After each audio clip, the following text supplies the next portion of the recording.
News voice, जो हर खबर से आपको कराए रूबरू। केंद्रीय मंत्री राव इंद्रजीत सिंह ने आज रेवाड़ी के केएलपी कॉलेज सभागार में मोदी 20 पुस्तक का विमोचन किया। इसके अलावा राव ने भाजपा जिला कार्यालय में चल रही मोदी के जीवन व केंद्र सरकार के कार्यक्रम पर आधारित प्रदर्शनी का अवलोकन भी किया।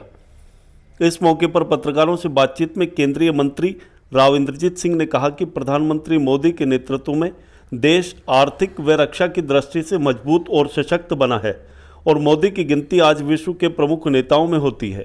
उन्होंने कहा कि पहले की सरकारें सिर्फ जवानी जमा खर्च किया करती थी, लेकिन हमारी सरकार ने जनता से जो वादे किए उन्हें पूरा भी किया है, फिर बात चाहे वन रैंक वन पेंशन की हो या कोई और। यही वजह है कि प्रधानमंत्री मोदी के नेतृत्व में आज देश बुलंदियों को छू रहा है। रेवाड़ी के गांव मीरपुर स्थित इंदिरा गांधी विश्वविद्यालय की बदहाली को लेकर राव इंद्रजीत सिंह ने कहा कि रीजनल सेंटर से लेकर विश्वविद्यालय बनाने तक लोगों ने काफ़ी संघर्ष किया है, लेकिन प्रदेश के अन्य विश्वविद्यालयों के मुकाबले इस विश्वविद्यालय के साथ आज भी सौतेला व्यवहार हो रहा है। नेशनल हाईवे संख्या 48 की बदहाली को लेकर केंद्रीय मंत्री ने कहा कि बरसात के बाद हाईवे का काम भी मुकम्मल कराया जाएगा। वहीं गांव माजरा में प्रस्तावित स्वास्थ्य की बड़ी परियोजना एम्स के सवाल पर राव इंद्रजीत सिंह ने कहा कि पहले यह परियोजना मनेठी गांव में प्रस्तावित थी, लेकिन बाद में इसे लगते गांव माजरा में बदलना पड़ा। बहरहाल सरकार को 190 एकड़ जमीन मिल चुकी है, लेकिन अभी करीब 10-12 एकड़ जमीन की और ज़रूरत है। जल्द ही उस पर भी कब्जा ले लिया जाएगा। रही बात एम्स निर्माण की, तो इसे भी जल्द ही अमली जामा पहनाया जाएगा। कार्यक्रम में सहकारिता मंत्री डॉक्टर बनवारी लाल, अधिकारिता राज्य मंत्री ओम प्रकाश यादव, भाजपा जिला प्रभारी संदीप जोशी, जिलाध्यक्ष हुकम चंद यादव, प्रदेश सह प्रवक्ता वंदना पोपली के अलावा प्रदेश कार्यकारिणी सदस्य सुनील मूसेपुर व नगर परिषद रेवाड़ी की चेयरपर्सन पूनम यादव विशेष रूप से उपस्थित रहे। रेवाड़ी से न्यूज वॉइस के लिए संजय कौशिक के साथ अजय सागर अत्री की रिपोर्ट। देखिए, एम्स का आपको तो पता ही है, आप तो रेवाड़ी वाले हैं।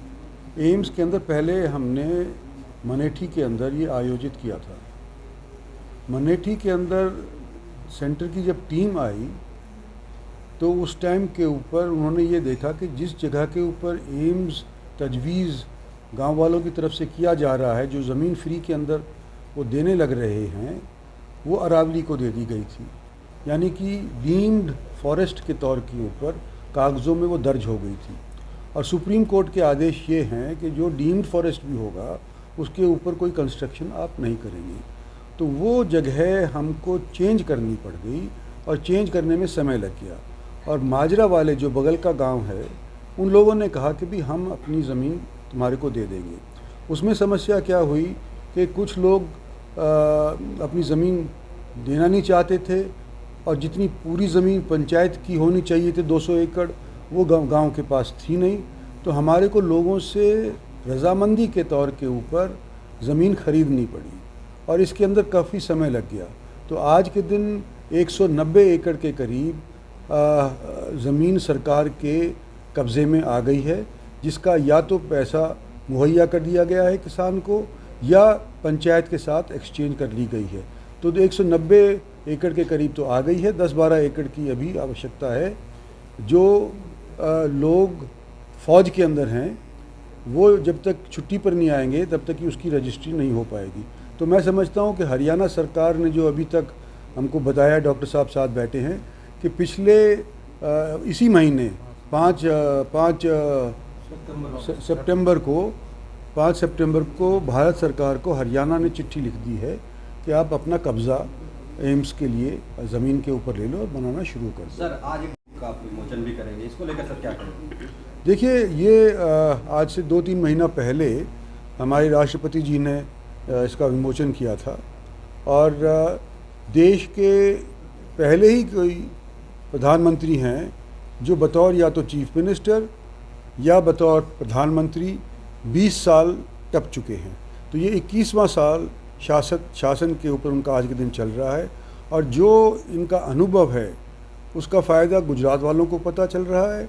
अनेक बार भारतीय जनता पार्टी की सरकार उनकी नीतियों की वजह से गुजरात में आई है और यहाँ पर भी दिल्ली के अंदर जब से पिछले 8 साल से वो प्रधानमंत्री बने हैं तो सारे देश के अंदर अनेक चीज़ें ऐसी हुई हैं जो कि पहले एक संभव भी नहीं थी।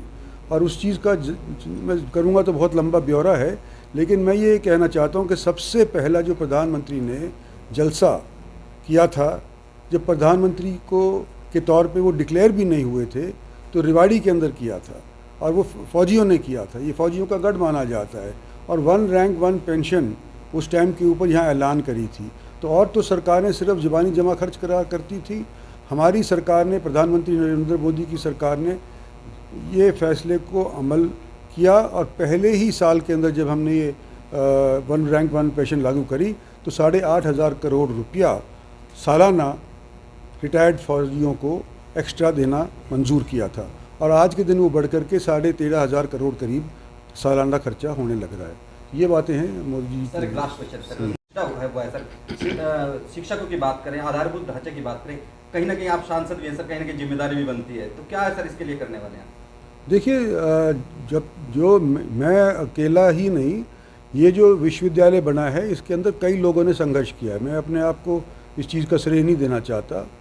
ये बात दुरुस्त है आपकी कि जो regional centres, Indira Gandhi regional centres से पहले नहीं बाद में बने थे, उनको यूनिवर्सिटी का दर्जा दे दिया गया, लेकिन जो उनसे पहले स्थापित थी ये इंदिरा गांधी रीजनल सेंटर, इसको यूनिवर्सिटी का दर्जा नहीं दिया गया और लोगों ने काफ़ी संघर्ष किया, इलेक्टेड रिप्रेजेंटेटिव्स ने भी, सामाजिक लोगों ने भी, और कुल मिलाकर के बड़े संघर्ष के बाद ये आज के दिन यूनिवर्सिटी पिछले 8 साल 9 साल पहले डिक्लेयर कर दी गई है।